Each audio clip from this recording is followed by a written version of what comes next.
Hello and welcome to Voice of Russia debate. I am Nikolai Gorshkov and I will be discussing the outcome of the NATO summit in Wales. Its blueprint for tomorrow, as its outgoing Secretary-General Anders Fogh Rasmussen said at the news conference. Well, it was originally expected to be a dull, mundane affair of discussing lessons learned from Afghanistan and some brainstorming maybe in the search for new raison d'etre after what looked like the end of an era of military incursions into Afghanistan, Iraq, Libya. The almost moribund NATO, in the words of quite a few commentators, was facing yet another challenge of reinventing itself. Not anymore, though.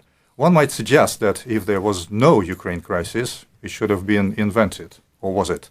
Some tough words were spoken at the summit and some tough action is pending. So where to now for NATO, Russia and Ukraine? To discuss this, I am joined in the Voice of Russia London studio by Sunny Hundal, journalist, political commentator, editor of the political blog Liberal Conspiracy, Dr. Ian Kearns, co-founder and director of the European Leadership Network, Chris Nineham, co-founder and vice chair of Stop the War Coalition, and on the line from Moscow, a political analyst with Voice of Russia, Dmitry Babich. Welcome to the debate, gentlemen. The NATO summit's agenda and its running order were changed several times over in reaction to events on the ground, mostly in Ukraine and Iraq. Is NATO trying to firefight here rather than painstakingly work to create an all-inclusive system of collective security from the Atlantic to the Pacific, as Russia has been suggesting for a long time? Chris Nineham. Well, I think in a certain sense both. I think the crises that we're seeing in Iraq and in Ukraine are the product of decades of NATO expansion in Eastern Europe. We've seen, I think, 12 new Eastern European countries accede to NATO since 1991.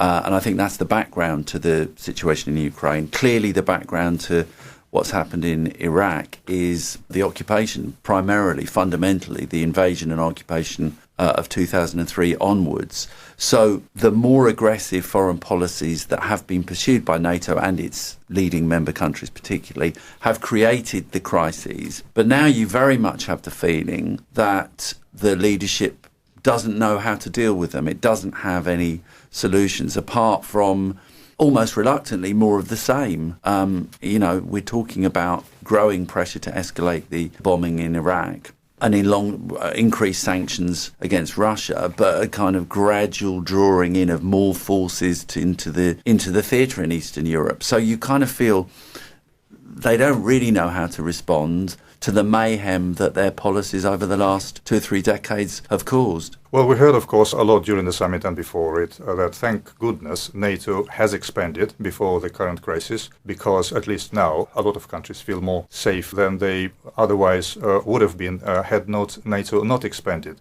But this is, especially in the face of Russia's perceived belligerence, isn't this really a question of chicken and egg? Whether NATO expansion is a result of Russia's perceived belligerence, or is Russia's perceived belligerence a result of a relentless NATO expansion? Dr. Kearns.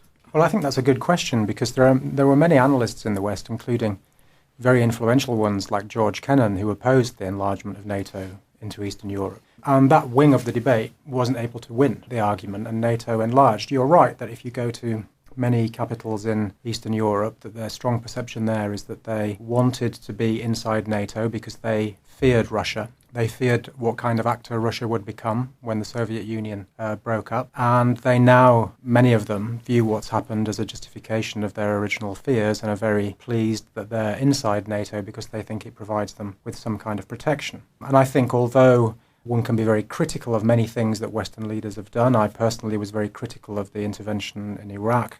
Although one can be very critical of that, it's a gross overstatement to say that what's happening in Ukraine and what's happening in Iraq are just a product of NATO policy. I mean, there are lots of other actors here which have to take a substantial portion of the responsibility. And right now, I think inside Ukraine, President Putin has to take a lot of responsibility for what's going on.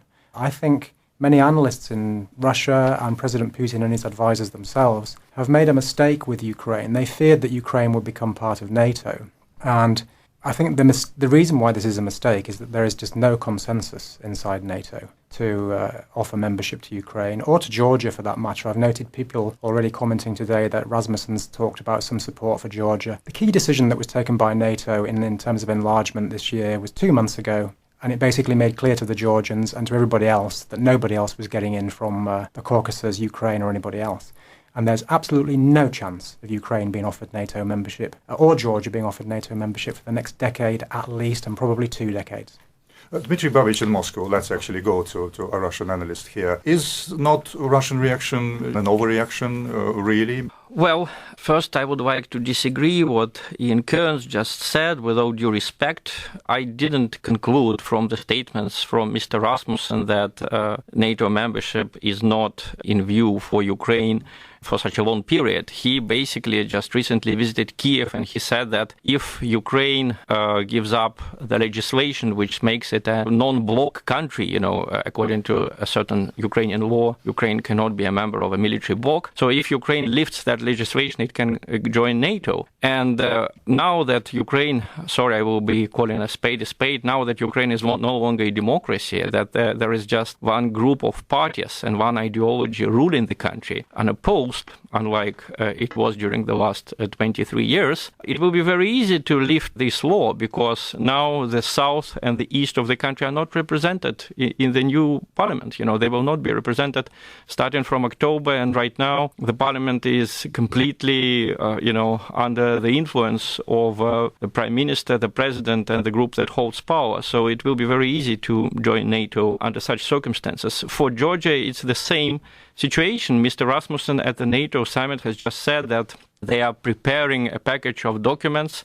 Today I watched an interview on BBC with Georgi Margvelashvili, the Georgian president. He said that his country was going to join NATO. It was in the works. And I perceive what's going on very tragically. I think what we see now is the whole security system in Europe crumbling. Europe facing much graver danger of war than at any time since the end of the Second World War, probably since the early 50s.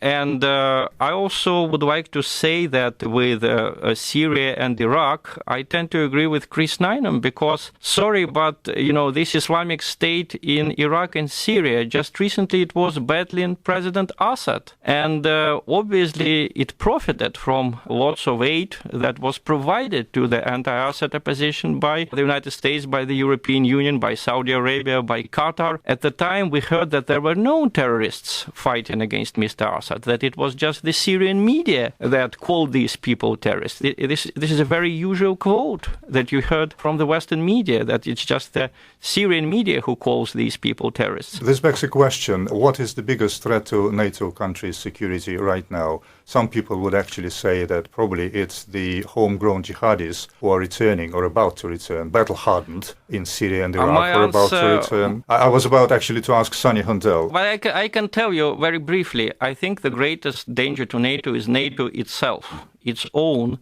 aggressive and unpredictable actions. The crisis in NATO, the crisis in Ukraine was created by NATO and by the European Union when they put Ukraine before a choice it hated to make. Before a choice, it's either the European Union or Russia. Ukraine is a country with two heads. If you push towards the west too much, the east falls off. If you push towards the east too much, the west falls off. This is the reason why President Kuchma and then later President Yanukovych and even President Yushchenko, why they never said 100% yes or no to Russia or to the European Union, because the moment they say it, they would have been ruling just 50% of their country. So what happened was a direct consequence of NATO's actions. What happened in Iraq is a direct consequence of NATO's actions, because they supported the anti-Assad rebellion in Syria, and when this rebellion got out of control and started to create a Sunni caliphate, that was the consequence of the Western involvement in the Syrian civil war. We'll return to this issue later, but Sunny Hundal, is it not true that probably the biggest threat might come from within, and it's not the external aggressor, whom NATO should be,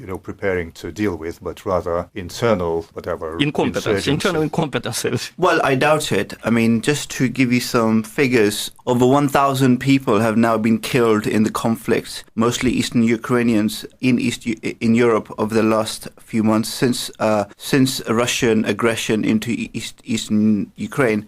and over 1 million people have been displaced from that area. Now, the point here is that it wasn't that the Ukrainian government was put into a sort of a bind by NATO. The problem is that Russia invaded Ukraine, and that was directly because of the fact that the Ukrainians themselves, if we remember, and everyone seems to have conveniently forgotten this, that the Ukrainians themselves rose up against the government last year, against their policies, and said they wanted to be closer to the EU. Now, I find it astonishing that people from, for example, Stop the War and others have completely ignored the fact that Russia invaded Crimea and annexed it, which was illegal under international law because it wasn't their territory. There's no getting away from that fact. So you cannot say NATO is responsible for imperialism and completely ignore the fact that Russia invaded another country, annexed their territory. I mean, and also the other point about Iraq is also ridiculous. The Syrian coalition and the opposition to Assad has changed over time. And obviously, the Islamic State has become much more of a threat, and it's become a problem. But the Islamic State themselves attacked, defeated, and killed a lot of the secular opposition, which initially what the US government was supporting. So those people have died. It's not the Islamic State that the USA was funding. On the other hand, the Russian government did fund and is still funding Assad, a guy who has now killed over 200,000 Muslims in that area. No one seems to have been condemning that fact. This guy has killed 200,000 people.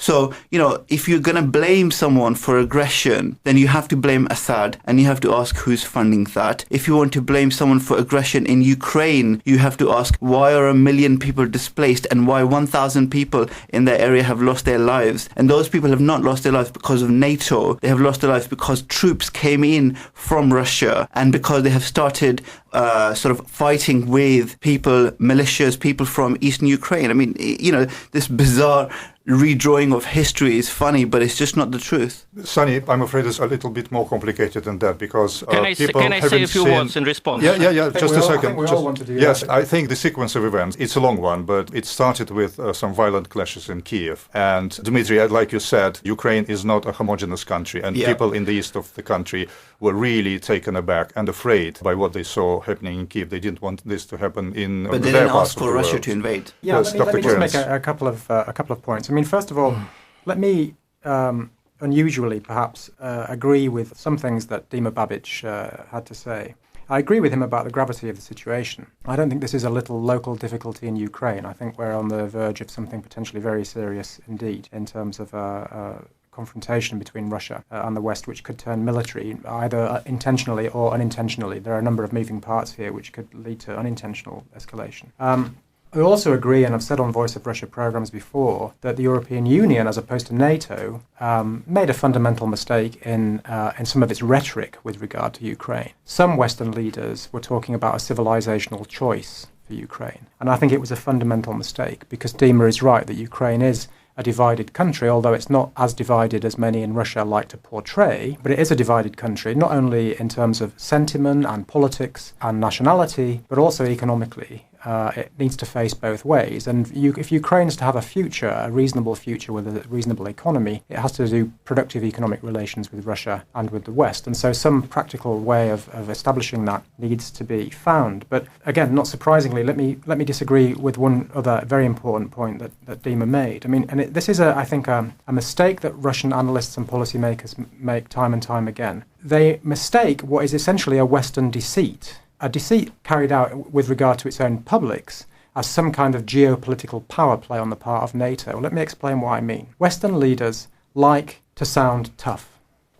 They want to talk about the fact that nobody is allowed to determine who becomes a member of NATO. And so all the stuff you're hearing from Rasmussen today, coming out of the summit, is all aimed at saying to the West's own publics, nobody gets to push us around. Russia doesn't, and it's aimed at the eastern members of NATO as well, basically saying Moscow doesn't have a veto on who's a member of our alliance. Okay, now, in Moscow, that's often portrayed as this enlargement is going to happen. But the reality is, and this is why I say it's a Western deceit, The reality is that Rasmussen can say what he likes. He can't deliver the 28 members of NATO behind the decision to enlarge to Georgia, and he can't deliver the members of NATO to enlarge to Ukraine. It's not going to happen. It's not going to happen for a very good concrete reason. With regard to Georgia, for example, the real reason why Georgia is not getting into NATO, unless there's a fundamental transformation in the relationship between Georgia and Russia in a positive direction, is because everybody in Brussels knows that 5 minutes after Georgia gets in, the Georgians are going to turn up at NATO headquarters and invoke Article 5 telling us the Russians have just done something. And the issue for NATO is not who wants to be in. We can't and we will not, as members of NATO, say to other countries, do not aspire to membership. We will not say that to the Georgians or the Ukrainians. But we, in the end, as member countries of NATO, have to ask a different question, which is, do we intend and can we deliver a defence of the members of NATO? And if we don't intend to go to war with Russia over Georgia, or intend to go to war with Russia over eastern Ukraine, and we don't intend to do either, let's be absolutely clear about that. That's a fundamental perception in most of the key capitals of Europe. Then enlargement will not be extended to those countries. And Rasmussen, who's an outgoing Secretary-General, can say what he likes. He doesn't, and this is one thing that people need to understand about NATO. The Secretary-General doesn't call the shots. He operates in a political environment in which the heads of state from the national capitals call the shots. And that's a fundamental point to keep in mind. I'll come to you, Chris, now in a second. I'll just, Dmitry, yes. Is it a red herring? Is NATO's perceived threat a red herring, really?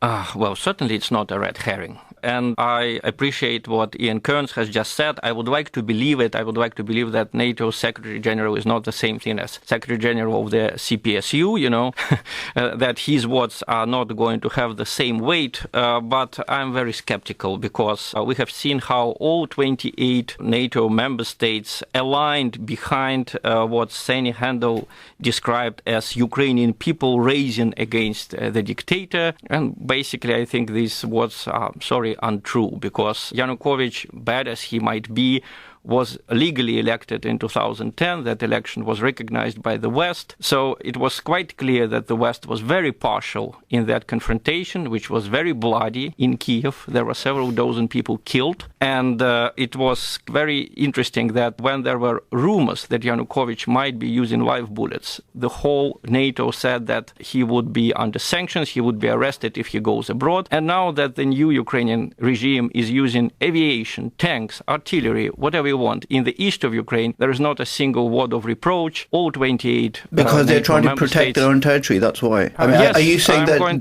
I'm going to finish because I was not interrupting you. And when you said, for example, that no one has condemned the fact that Russia finances Assad, this is simply not true, because this was condemned at G8 summits. So you agree that Russia? So you agree that Russia was financing Assad? You agree that, right? No, I don't agree. But I think that Russia provided some moral support to Assad, and before the civil war in Syria, Russia helped Syria to build its army. I think if Assad had crumbled last year when the intervention by the Western powers was very near, IS, Islamic State, would be now in Baghdad, because Islamic State in Syria and Iraq is the strongest armed group in the area. It would have thrown out this useless coalition, so-called liberal coalition, in a second. It would have taken the chemical weapons and other weapons from the Syrian regime, and caliphate would Islamic State wasn't even the caliphate wasn't even in existence a year ago. The caliphate was not even in existence a year ago. Jabhat al-Nusra and other militant Sunni organizations were there, and they included the same people with the same ideology as the Islamic State. They were there from the very beginning of the Syrian revolution. Sorry, Seni Handel, but you are misbehaving. You have been telling lies here for 10 minutes and I didn't interrupt you, and now you don't let me say a word. What you said about Russia's invasion of Ukraine is a blatant lie, because I was there, I was reporting from there. The two English reporters who reported that the Russian column entered Ukraine, I worked with them in the Russia Profile magazine. They are pathological liars. Okay, well, I don't have a problem. Gentlemen, I'm afraid we're being carried away. Basically, so we're discussing. Just finish very quickly about what Seni Handel said, because it's important. There are are 2,000, not 1,000 people killed in eastern Ukraine, and most of the 1 million refugees that Senator Hundal talked about went to Russia, at least 700,000 of them. So it's a very strange situation when people go to the alleged aggressor instead of taking refuge inside their own country, which shows you the situation is a lot more complicated than Senator Hundal wants us to believe. I didn't say it wasn't Dmitry, you hijacked my question. I was about to ask why the bulk of refugees went to Russia, but let's give a word to Chris Nineham because he's been waiting for a long time to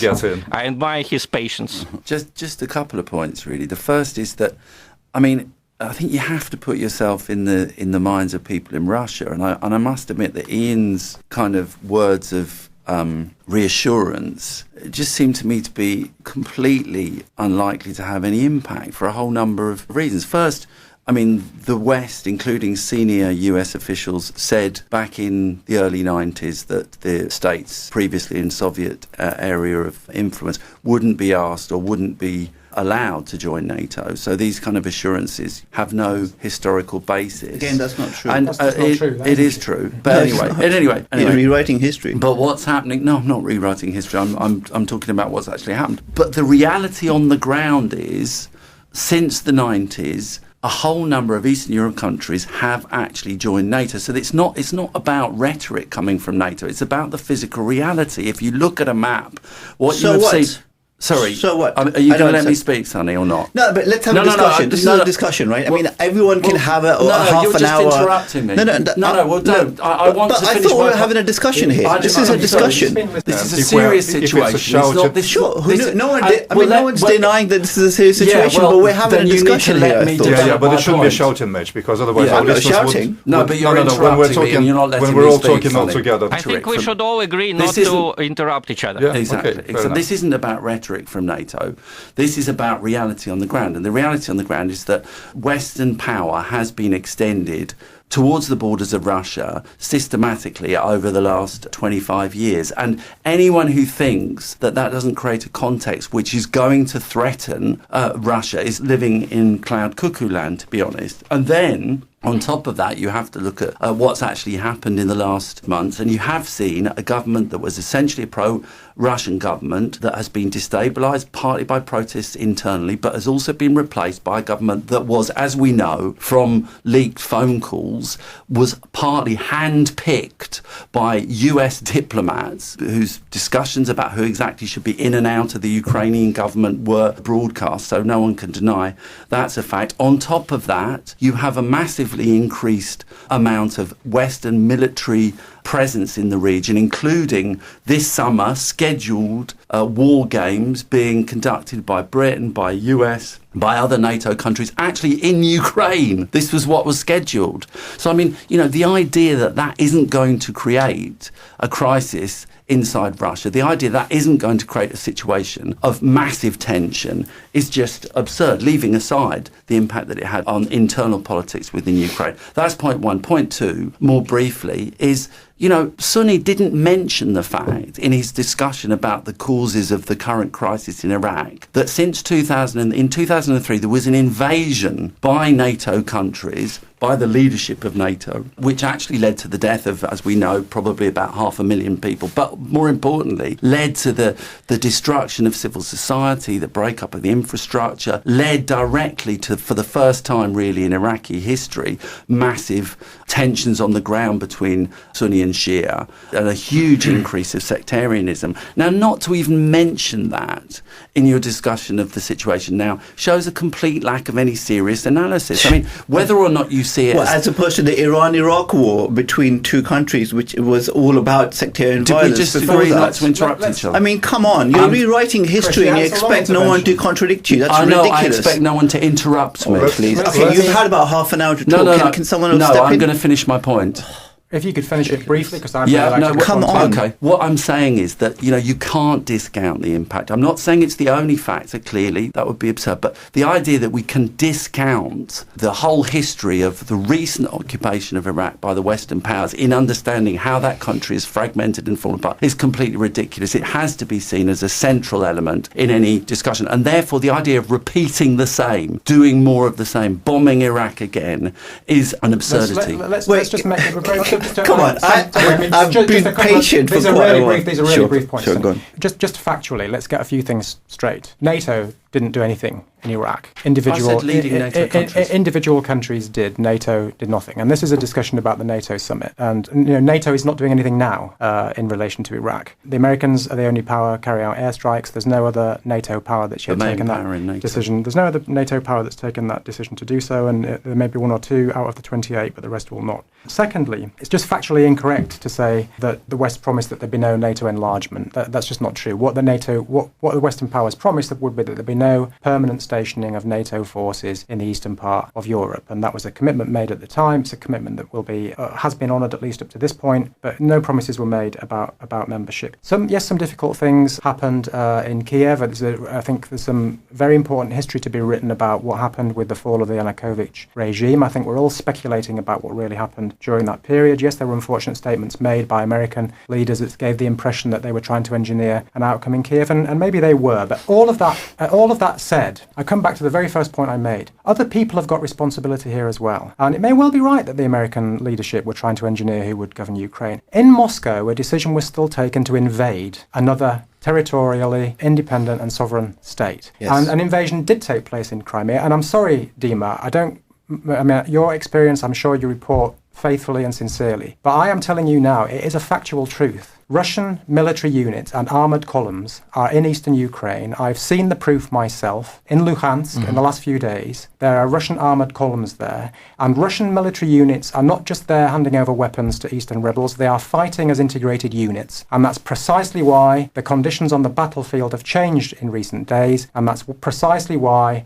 the peace deal that President Putin sketched out on a napkin on his way over to Mongolia the other day is being taken seriously by the leadership in Ukraine, which knows it's now fighting against the Russian army and not a bunch of ragtag rebels, and it knows it can't win and it's not going to get any support from the West. Yeah, well, we may debate whether there are Russian troops or not. No, it's my chance now. Dmitry, first to Sunny, please. Okay, I heard you and I understand where you're coming from, but do you think there is a military solution to this at all? I think yes. I mean, look, no, there is no military solution to this. I don't think that we should get into war. I think that Russia should pull back its troops, not just from eastern Ukraine, but also from Crimea. It is not a territory that it owns legally. And so Ian pointed out quite clearly, and I think it's astonishing that people who claim to be, stopping the war against war have completely, ignored the fact that Russia invaded another sovereign nation and have focused on Iraq and the bombardment of Iraq, which I opposed myself in 2003, but now have completely given a blank check to what, said nothing about what Russia did in eastern Ukraine and in Crimea. So now put that aside for a second. Let's talk about where we are. Everyone has their own views about what happened on the ground and who's responsible. And that can be debated endlessly. What NATO should have done ages ago, it should have stationed NATO troops in eastern Ukraine to guarantee Ukrainian sovereignty a while back. Then Russia would have had no excuse or would not have had a chance to invade and keep their troops on the ground. And that's what NATO is now going towards. And so we're basically now in a situation where they should have been months ago, so we could have avoided all this displacement. We could have avoided all the people who have died. We could have even avoided the disaster of the MH17 flight that went down because of weapons that reportedly came from Russia. So now all these people have died. And to what extent, so the point is NATO not only has to, well, for a start, NATO has to guarantee, and President Obama did do that. He said this week, last week he went there and he said NATO will guarantee the sovereignty of all its members, which was an important statement to make. And that means that NATO has to guarantee the sovereignty of the Baltic states. Sunny, but Ukraine is not a NATO member. I agree. Ukraine is not a NATO member, and I don't think that will change anytime soon. But I do think that NATO has to stand up for sovereignty. And I agree that there is a lot of sort of hypocrisy in the way that, for example, they invaded Iraq and they have now, said all this stuff to Russia for invading Ukraine. But that does not mean that other people are also allowed to be hypocritical. I mean, I remember just a few years ago when Prime Minister Vladimir Putin wrote about people invading other countries, wrote a piece in the New York Times, and now he's completely ignored that when he invaded Ukraine. So the situation of where we are is that NATO has to offer support to other countries in the Baltic regions and in countries like Poland, which are part of the coalition. And if Russia invades and keeps its troops and permanently destabilizes Ukraine, badly destabilizes Ukraine, then other states in those areas will get more worried that Russia is going to go after them next.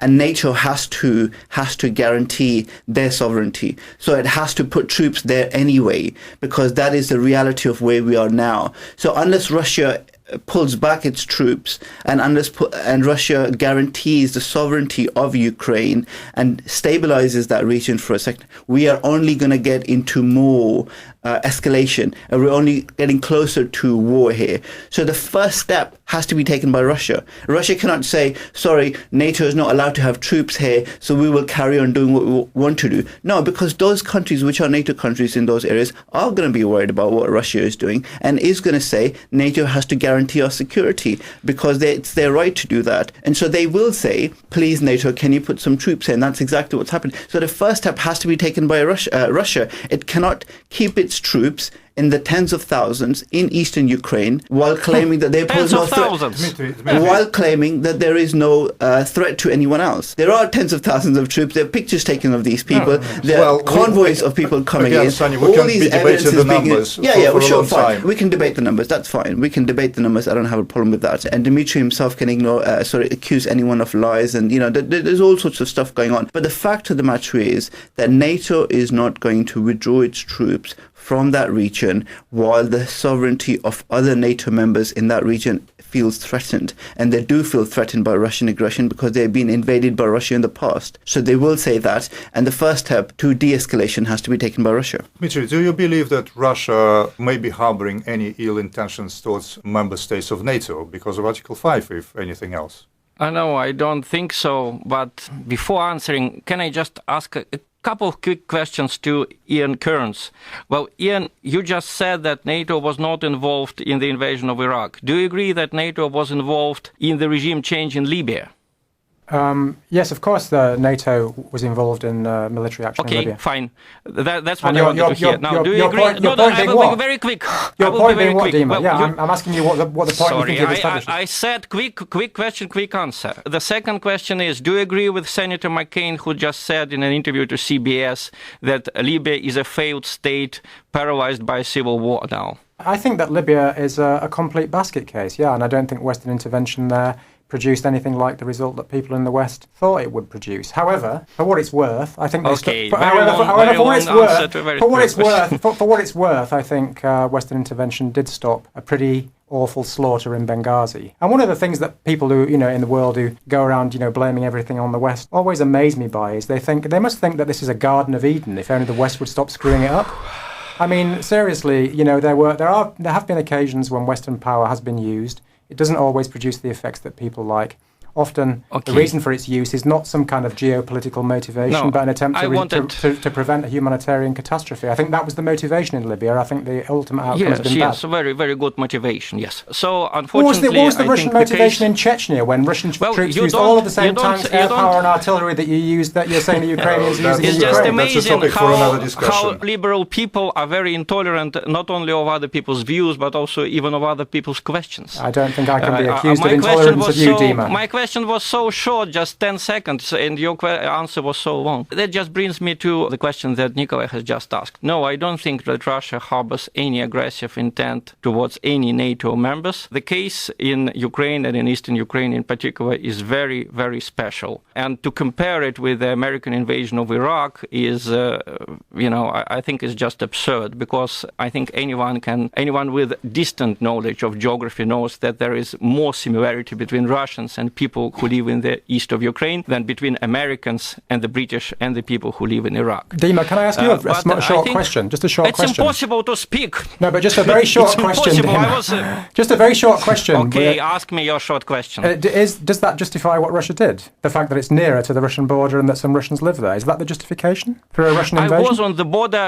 No, I think everything that Russia is doing in Ukraine is justified because I was at the border just recently. I saw the refugees who were cursing Mr. Poroshenko, who were cursing the new regime in Kiev. Until the new regime came, thanks to the so-called revolution imposed on Ukraine by the West, Ukraine had internal divisions, but it lived peacefully. It was only after this revolution, which, like many revolutions, was a bloody one, that Ukraine was plunged into a civil war. And I think this is very important here, that there is this difference of perceptions.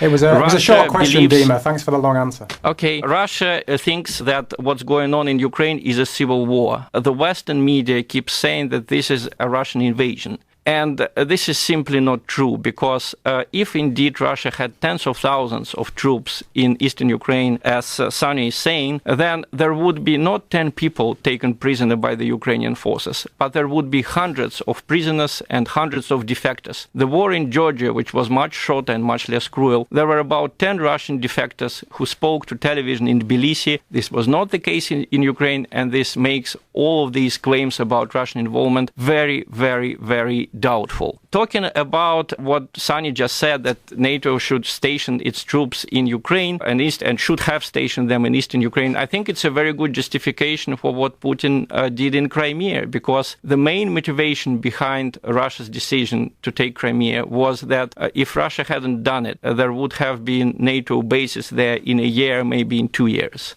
With the new regime in Kiev, this is more than possible. I agree with Ian that we live through a very, very dangerous period in the history of mankind, because the ability to listen to each other has never been smaller. The amount of unchecked information and direct lies in the media has never been greater. And I think we should all stop and think before we make another step. I think that basic reality on the ground is that Russia is not an aggressive state. Russia has not tried to invade NATO countries when it had a possibility to do it since the end of the Second World War. Russia peacefully gave up its influence in Central and Eastern Europe, and instead of gratitude, it got more and more strangling from the West. It got unfriendly actions in Georgia, in Ukraine, the creation of a whole belt of hostile countries around Russia. The Russian elite is still very intent on cooperation with the West. The West would commit a terrible mistake if it continues to alienate the Russian elite by imposing sanctions. And these sanctions are not going to end the civil war in Ukraine, because it's a civil war in Ukraine, not in Russia. You can impose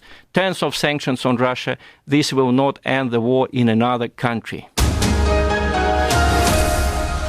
What next for NATO and Russia and Ukraine? Chris Neal. Yeah, I mean, I think we're moving on to useful territory here, because I think the important thing is not to spend a lot of time talking about the causes and getting involved in a blame game here, because the situation is so frightening. I mean, in both of the theatres that we've been discussing, it seems to me that both sides, and we're here in the West, we have to concentrate very, very hard on everything we can do that will de-escalate tension, that will allow the possibility of political solutions and political discussions that can avoid not just the wars as they are, but avoid them spreading out of control into the regions. And it seems to me that increasing sanctions against Russia at this particular point is a bad thing to do, because it can only escalate. I think more war games in Ukraine or on the borders of Ukraine, again, for the same reasons, are a bad thing. And I think the idea of stepping up bombing on ISIS is basically precisely what they want, and so also a bad idea. I think we need to be moving much more in the direction of political solutions and actually getting the arms out of these regions. I mean, one thing that would be useful would be to tell the Saudis and the Qataris not to be funding the kind of groups that ISIS and similar types of groups. We want to get the weapons out of the situation, demilitarize it, and do everything we can to reduce tension. Can I just have a quick question for Chris? Chris, do you think that Russia invaded Russia invaded Ukraine? Ukraine? Yeah. You mean Crimea? And as well as eastern Ukraine. Well, I mean, you gave the figure of 10,000 troops. No. That wasn't my question. But I'm saying you gave the figure of 10,000 troops, and I haven't seen that figure in anywhere else. That wasn't my question. No, I know, but I'm coming to answer your question. I think there are Russian soldiers, and I think there is Russian hardware in eastern Ukraine. I think exactly how official that is, whether that's being driven by the government, I'm not absolutely sure. And honestly, so Russia did not annex Crimea. No, I'm getting onto that point. If you'll It was let a quick me. question. Yeah, but you talked about eastern Ukraine, not Crimea. So Russia has. So can I finish? So what I'm saying is, I think there are Russian troops. I think there are Russian tanks in eastern Ukraine at the moment. It may well be on a kind of slightly unofficial basis. Definitely, it's nowhere near 10,000 troops. I mean, we know that. And the crisis in eastern Ukraine happened before. Undoubtedly kicked off before there was any Russian militarization of the situation. They did clearly take. So do you condemn Russian militarization of the situation? Well, I mean, I don't think it's a good thing. No, I don't. But do you condemn what Russia? Do you condemn Russia's annexation of Crimea? I think I think it was unhelpful. But I think it's a situation that has been detonated primarily and created and generated in the first place by what I talk about, which you haven't mentioned, which is the incredible expansion of Western military power into the region, which was almost inevitably going to create a reaction. And I actually think it's incredible. It's surprising that it hasn't created more of a reaction now. And if you could stop interrupting me. So, yeah, I'm against escalation. That's what I just said. But we're in the West.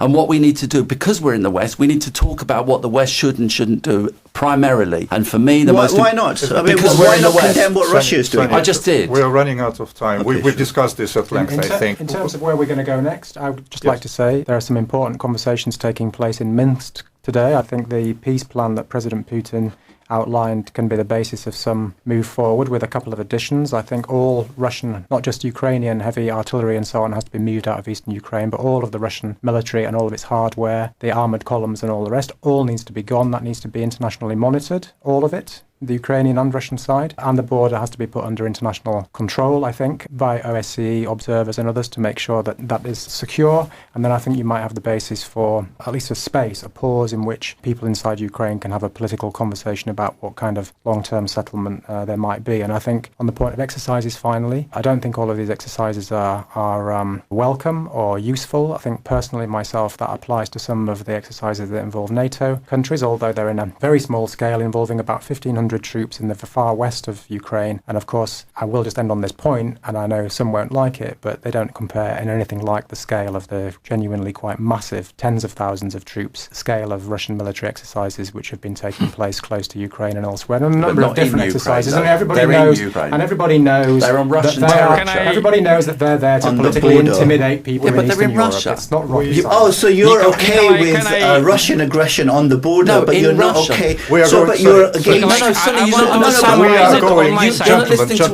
Please, we're going round the table. Sonny, I heard you saying that next NATO should be putting troops in Ukraine. Wouldn't it be pouring oil on fire? But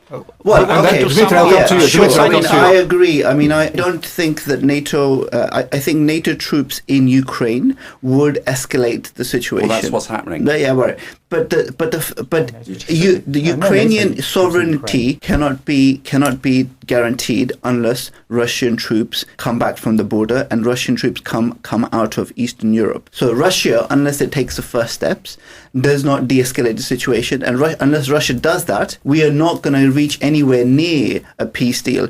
So NATO has two choices. Either it completely abandons Ukraine and says, you know what, we can't guarantee you. Ukraine's not in NATO. So can you just let me finish the point? Either NATO says to Ukraine that, sorry, we kind of led you up the garden path and said to you earlier that we will support you, but now we're not going to do that. And in which case, other countries in Eastern Europe, which are part of NATO, will sort of doubt whether NATO is a viable alliance, and they will start worrying about their own security. Or NATO says to Ukraine, we will help you because our own members are also being threatened here. So NATO has to do the latter, in my view, and the latter means that it has to tell Russia quite in strong terms that you either de-escalate and you leave, or we will put troops in the region. So I think that unless Russia makes the first steps to de-escalate, then Russia has no business telling other people that they're escalating, because its troops are the reason why there is so much tension. Okay, Sonia, we heard you. Dmitry, What is the best way of guaranteeing Ukraine's security and de-escalating this crisis and actually going into the peaceful solution? I liked the constructive tone of Ian Kearns, and I would like to continue in that vein. I think urgent talks need to take place between Russia and NATO. Maybe we should re-establish the framework of Russia-NATO Council talks on preserving the arms and security agreements which we had and which are all seem to be threatened right now. We should decide what we do with NATO-Russia Founding Act signed in 1997. Probably both sides should take certain obligations upon themselves. I would remind you that the idea of that pact, of that Founding Act, was very good. You know, NATO proclaimed that it had no intention to station its troops permanently very close to Russian borders, and Russia took certain obligations upon itself, which could be useful right now. Also, I think that talks in Minsk need to be held, but Kiev should be represented by someone else than former President Leonid Kuchma, who is extremely unpopular both in the west and in the east of Ukraine. Kiev should be represented by someone serious. Of course, representatives of eastern Ukraine should also be invited. In general, we should draw lessons from the past crisis. I would remind you that former President Yanukovych suggested a trilateral meeting between Russia, EU and Ukraine on ironing out their difference over that association agreement that he failed to sign in November last year. Let me remind you that the whole crisis grew out of a minor issue, the timing of Ukraine signing this association agreement with the EU. Yanukovych did not cancel it, he just postponed its signing. So we should not allow this to happen again. I would remind you that at the time, the trilateral meeting was basically rejected by Brussels, by Barroso and Ashton. I think they were the worst European Commission in its history, and such mistakes should not be repeated in future. In future, the main solution is any kind of talk is better than confrontation. Any kind of contact is better than the so-called colored revolutions or minor military actions. The crisis in Ukraine should become a lesson. It should be avoided in the future. And Russia and NATO need to return to some tried frameworks of cooperation, such as the Russia-NATO Council. We may return to the good old diplomacy when both sides probably did not trust each other, but they respected their obligations. The formula of George Bush the Jr., we don't need written agreements because the Cold War is over, we trust each other. This logic no longer works. We should return to dialogue, but on very, very precise formulas. Thank you, Dmitry, and I'm afraid this ends our discussion about the NATO-Wales summit and its relations with Russia, especially over the Ukraine crisis. I am Nikolai Gorshkov, and with me in the studio of Voice of Russia in London were Sunny Hundal, Dr. Ian Kearns, Chris Nineham, and on the line from Moscow, Dmitry Pavich.